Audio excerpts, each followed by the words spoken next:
ഇല്ല എത്ര വാങ്ങിയെന്നോ എവിടുന്ന് എത്ര കിട്ടിയെന്നോ അങ്ങനത്തെ ഒരു കാര്യത്തിലും അത് ഒരു രണ്ടാളും മാത്രം കൈകാര്യം ചെയ്തു പോയൊരു സാധനമാണ്. അതേ പറഞ്ഞ അവസാനത്തെ യാത്രയിലാണ് ഇതൊക്കെ ഡൗട്ടായി മാറിയത്. ഓക്കെ, ഇങ്ങനെ എല്ലാവരുടെ അടുത്തുനിന്നും വാങ്ങിട്ട് അപ്പൊ ജാഫറിന്റെ അടുത്തുനിന്നോ മറ്റേ പെണ്ണിന്റെ അടുത്തുനിന്നോ വാങ്ങാം എന്ന സാധനം വന്നപ്പോ പിന്നെ ഉപയോഗിച്ച് ഇവല രാത്രി മുഴുവൻ ഇരുന്ന് ആമിദിന്റെ അടുത്തുനിന്ന് മറ്റവരുടെ അടുത്തുനിന്ന് ഓരോരുത്തരുടെ അടുത്തുനിന്നൊക്കെ വാങ്ങിയതിന്റെ കഥ അങ്ങോട്ടും ഇങ്ങോട്ടും പറഞ്ഞപ്പം പിന്നെ ഇബ്നു സീനന്റെ പേരിൽ ഈ പറഞ്ഞ് വാങ്ങിയപ്പം ഇന്റെ പേരിൽ തന്നെ അവിടെ വാങ്ങിയിട്ട് അതിൽ ഇന്റെ അടുത്ത് തന്നതിന്റെ കണക്കും എല്ലാം കൂടെ കിട്ടിയപ്പോഴാണ് ഇവരെന്താ കാണിക്കുന്നത് എന്നുള്ളത് മനസ്സിലായി. അപ്പൊ ഹാമിദിന്റെ അടുത്ത് വാങ്ങിയെന്നുള്ള കണക്ക് അവിടെ പറഞ്ഞാ അത് കൺഫേം ആക്കിനാ? എങ്ങനെ ഹാമിദിന്റെ അടുത്ത് കിട്ടിയെന്നുള്ള വർത്താനം അവിടെ ഉണ്ടായിനാ? അങ്ങനെ ഹാമിദിന്റെ അടുത്ത് നിന്ന് എന്തോ ഒരു പിന്നെ സിറ്റിങ്ങിന്റെ കാര്യമൊക്കെ പറയുന്നുണ്ടായിരുന്നു. വാങ്ങിയിട്ടുണ്ടാവും, ഇതൊക്കെ വാങ്ങിയിട്ടുണ്ടാവും. ഈ പറഞ്ഞ ഒരുവിധപ്പെട്ട ആളുകളുടെ അടുത്ത് ഒരു പൈസ മേടിച്ചിട്ടുണ്ടാവും. പിന്നെന്തോ എന്താ നോക്കണ്ട എന്താ അറിയില്ല.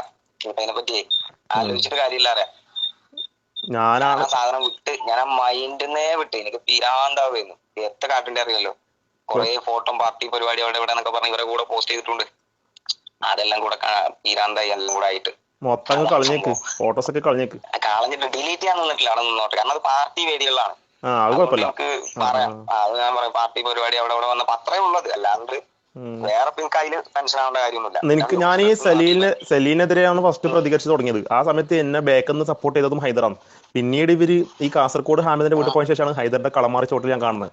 പിന്നെ എന്നെ വന്നിട്ട് ഇങ്ങനെ ഓനെ നീ ഇങ്ങനെ ക്രൂശിക്കണ്ടാവും പാവാന്ന് ഓൻ അങ്ങനെ ഇങ്ങനെ പറഞ്ഞിട്ട് എന്നെ ഇങ്ങനെ സോപ്പിടാൻ ശ്രമിക്കുന്ന വോയിസ് ഒക്കെ ഞാൻ പുറത്തു വിട്ടു. പിന്നെ ഏതായാലും അല്ല അതന്നെ ഞാൻ പറഞ്ഞ ഹൈദറിനെയും ഈ വഴിക്ക് ഇത്ര വലിയ ഭീകരമായ വഴിക്ക് എത്തിച്ചത് സലീലോ ഇതിന്റെ ഹെഡ് ഓൺ തന്നെയാണ്. സലീലാണ് ഒരു 32-33 വയസ്സ് എന്തായാലും ആയിട്ടുണ്ടാവും സലീലിന്. പക്ഷെ ഈ സാധനം പറയാം, ഈ ടൈപ്പ് ഓഫ് ആളുകളാണ്. എന്തായാലും നടക്കട്ടെ. ഞാൻ പറഞ്ഞ പോലെ എനിക്കൊരു സമയം വരുമ്പോ ഞാൻ എന്തായാലും ഉണ്ടാവും. കാരണം ഇന്നെ സംബന്ധിച്ചിടത്തോളം ഈ ഒരു സാധനം ഇന്നെ വല്ലാണ്ട്, കാരണം നമ്മള് കൂടെ നടന്നാലേ കുറെ കാലം നമ്മൾ സോഷ്യൽ മീഡിയയിലുള്ള കണക്ഷൻ ഉള്ളു. നമ്മൾ ഈ പറഞ്ഞ പോലെ എന്താ ചെയ്ത് പാർട്ടി പരിപാടി മറ്റൊക്കെ ആയിട്ട് പോലെ നമ്മളെ നന്നായിട്ട് പോലെ അണ്ടറിൽ കൊണ്ടുവന്നിട്ട് അതുണ്ടായത്. നമ്മൾ പ്രതീക്ഷിച്ച പോലെ പണി ഇതേന്നു എന്നുള്ളത് നമ്മൾ അറിഞ്ഞത് പോലും ഇല്ല. ഒരു നന്നായിട്ട് നമ്മളെ പൊട്ടന്മാരാക്കി അതുണ്ടായത്. സ്വയം വെഡ്ഡിയാകാനൊരു അവസരം കൊടുത്തു തിരിച്ചറിവുണ്ടായി. നമ്മളെ വെച്ചിട്ട് ഓരുടെ വീഡിയോ കണ്ടാൽ നിലപാട് കണ്ടാൽ അത് കണ്ട സ്വാഭാവികമായിട്ടും ആളുകള് ഇപ്പൊ നമ്മൾ പറയുന്ന ഒരു ബേസ് സാധനമൊക്കെ തന്നെ ഓരും പറയണം എന്നുള്ളതിൽ വരല്ലേ നമ്മള്. ഈ പറഞ്ഞ പോലെ പിന്നെ പാർട്ടി സഹകൾക്കിടയിലൊക്കെ ഓർക്കും നമുക്ക് കിട്ടുന്ന അതേപോലെ പരിഗണനയും പിന്തുണയും അവർക്ക് കിട്ടുന്നുണ്ട്. അതൊക്കെ അത് പിന്നീടാണ് ഓരോ നമ്മൾ ഉപയോഗപ്പെടുത്തിയിരുന്നു എന്നുള്ളത് മനസ്സിലായത്. നമ്മളെയൊക്കെ വെച്ചിട്ടും നമ്മൾ പറയണതൊക്കെ പാടെ കാണിച്ചിട്ടും ഒക്കെയാണ് ഇവര് പൈസ മേടിച്ചിട്ടുണ്ടാവുക പിന്നെ മനസ്സിലാവാണ്. അത്രേ ഉള്ളൂ. നമ്മൾ പൊട്ടന്മാരായി നമ്മളെയും കൂടി വിറ്റ് ഒരു പൈസ ഉണ്ടാക്കി. അത്രേ ഉള്ളൂ.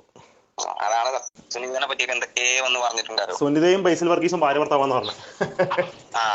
എന്തൊക്കെ തോന്നിയ പറഞ്ഞിട്ടുണ്ടായിരുന്നു. ബൈസിൽ വർഗീസ് പറയുന്ന ഐഡി എന്റെ ഫേക്ക് ഐഡി തന്നെ പറഞ്ഞു മുമ്പ്. എന്തായാലും അത് സുനിത ഹൈദർ പറഞ്ഞിടത്ത് കിട്ടാഞ്ഞിട്ടാണ്.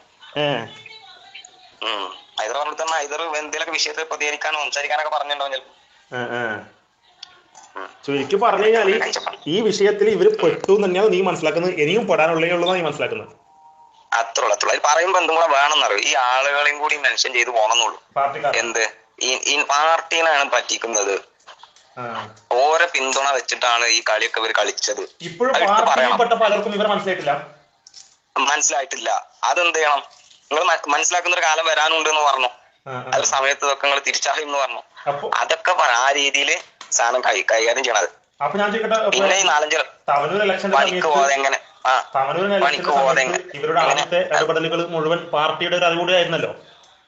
അതെ അതെ, ഫുൾ പാർട്ടി ആയിരുന്നു. ആ ഒരു സപ്പോർട്ട് ഇപ്പോഴും ഇവർക്ക് ഉണ്ടാവും. പാർട്ടിന്റെ ആ സപ്പോർട്ട് ഇപ്പോഴും ഉണ്ടോന്നാണ് ചോദിക്കണേ. അതായത് ഈ പറഞ്ഞ പോലെ ഈ ആളുകൾ പറഞ്ഞാൽ ഇപ്പൊ ഈ 100 ആളുകൾ ഇപ്പോലെ പോസ്റ്റും കാര്യങ്ങളൊക്കെ റീച്ച് ആവണില്ല. സ്ഥിരമായിട്ട് കുറച്ച് ആൾക്കാർ വന്ന് കാണുന്നതല്ലേ ഉള്ളൂ. അപ്പൊ ഈ പഴയ ആളുകളുടെ ഒക്കെ മൈൻഡിൽ ഇപ്പോഴും എന്തെന്നേക്കാരം ഇവര് പാർട്ടി ബേസിലുള്ള ആളുകൾ തന്നെ ആവുന്നല്ലേ. പിന്നെ നാളെ ഹൈദർ പിണറായിനെ അനുകൂലിച്ചൊരു വീഡിയോ ഇട്ട് അത് വൈറലായി കഴിഞ്ഞാൽ അതിന്റെ അടിയിൽ അൽസലാം സഖാവേ എന്ന് പറഞ്ഞിട്ട് കമന്റുകൾ കുറെ കാണാൻ പറ്റും നമുക്ക്. എന്ന് അത് അങ്ങനെ തന്നെയാണ് നിൽക്കുക. അത് ആളുകൾ അറിയൂലല്ലോ. സോഷ്യൽ മീഡിയന്റെ ഉള്ളിൽ ഒരു സാധനം മാത്രമല്ലേ, സ്ഥിരമായി വന്ന് കാണുന്നവർ മാത്രമല്ലേ ഇത് അറിയുന്നുള്ളൂ. അല്ലടാ, ഇവരെ ഞാൻ ശരിക്കും പൊതുമതത്തിൽ കാണിച്ചു തന്നിരിക്കും. അതിനുശേഷം നിനക്ക് നിന്റെ അനുഭവം പാർട്ടി നേതൃത്വത്തോട് ഡയറക്റ്റ് പബ്ലിക്കിലല്ല പറഞ്ഞിട്ട് നിങ്ങൾ തെറ്റ് പറ്റിയിട്ടുണ്ടെന്നുള്ളത് നീ കേട്ട് പറഞ്ഞാൽ അതിനുശേഷം ഇവർക്കെതിരെ സംസാരിക്കാനുള്ള വകുപ്പിക്കണ്ട. അത് ചെയ്യാലോ, അതിന് പ്രയാസം. ഇതിൽ എനിക്ക് തെറ്റ് പറ്റിയിട്ടില്ല. തെറ്റെന്ന് പറഞ്ഞാൽ ഞാൻ പ്രൊമോഷൻ വീഡിയോ ചെയ്തു എന്നുള്ളൊരു സാധനം മാത്രമാണ് സംഭവം. ഞാനിപ്പോ ഈ പറഞ്ഞ പോലെ എനിക്കിപ്പോ ചെയ്യാൻ തന്നെ ഓഗസ്റ്റ് 13 LLB എൻട്രൻസ് എക്സാം ആണ്. അത് എഴുതി ഒരു റാങ്ക് ലിസ്റ്റ് വന്ന് ഏതെങ്കിലും ഒരു ഗവൺമെന്റ് ലോ കോളേജിൽ അഡ്മിഷൻ എടുത്തു കഴിഞ്ഞാൽ പിന്നെ എനിക്ക് ഇതിനെ പറ്റി എന്ത് തേങ്ങ വന്നാലും പറയണേന് ഒരു പ്രയാസമില്ല. മനസ്സിലായോ? അവിടെ പേടി എന്തേ ഉള്ളു. അത് ഞാൻ പറഞ്ഞു, എനിക്ക് ആ ഒരു കാര്യം മാത്രം എന്റെ കൺഫേം ആവണം. രണ്ട് അഡ്മിഷൻ എടുത്ത് അല്ലെങ്കിൽ പിന്നെ ഞാൻ എന്താ അറിവ് നാട് വിട്ട് ഗൾഫ് കയറണം. അല്ലാതെ എനിക്കിവിടെ ഇവരെ വെച്ച് ഇവരെ വെച്ച് കളിക്കാൻ പേടി. സോഷ്യൽ മീഡിയയിൽ ഹരാസ്മെന്റ് മാത്രമല്ല, ബേസിക്കലി നേരിട്ടുള്ള ഹരാസ്മെന്റും ഇവരുടെ നല്ലോണം പേടിക്കാം. അതാണ് ഞാൻ പറഞ്ഞത്. വലിയ വ്യത്യാസമൊന്നും ഇല്ലാന്ന്. സെലീൽ ഇവിടുന്ന് ഒരു 10 കിലോമീറ്റർ 15 കിലോമീറ്റർ മാറ്റാൻ കുറ്റിക്കാട്ടൂരാണ്.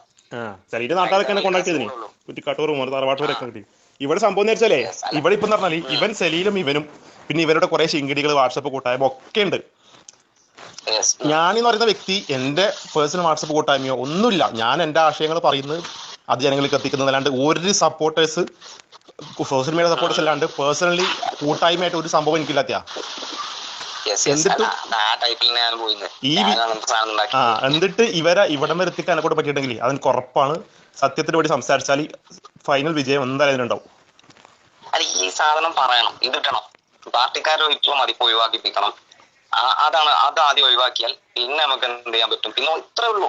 ഒരു പണി എടുക്കാതെ എങ്ങനെ എത്ര വലിയ പേരാ, എങ്ങനെ എത്ര ആൾ ജീവിച്ച്, എങ്ങനെ നടന്ന്. സെലീലിന് എന്താ വരുമാനം? ഒരു പണിക്ക് പോകുന്നുണ്ടോ? സെലീലിന്റെ പിന്നെ വാപ്പയായിട്ടുള്ള പണിക്ക് പോകുന്നുണ്ട്. ഓരോ സെലീലിന്റെ ഫാമിലി എന്ന ടൈപ്പ് ഓഫ് മൈൻഡ് ആട്ടോ. എവിടുന്നേലൊക്കെ 10 രൂപ കിട്ടും. അതാ ഷമീർ കുന്നമംഗലം വന്നപ്പോ വീട്ടിൽ നിന്ന് ഫാദർ അടിച്ചു ആട്ടണമൊക്കെ. ആ ഫാമിലി തന്നെ ടോട്ടലി അങ്ങനത്തെ ഒരു മൈൻഡാ. 10 രൂപ എവിടുന്നേലും എങ്ങനെയും തട്ടിച്ചുണ്ടാക്കാനുള്ള മൈൻഡുള്ളവർ തന്നെയാണ്. ഒരു പ്രത്യേക ടൈപ്പ് ഓഫ് ഫാമിലിയാണ്. എനിക്ക് അത് ആ ഫാമിലി നമ്മുടെ വീട്ടിൽ പ്രാവശ്യം പോയപ്പോ തന്നെ മതിയായിട്ടുണ്ട്. അങ്ങനത്തെ ഒരു ടീമാണ്. അതുകൊട്ടെ.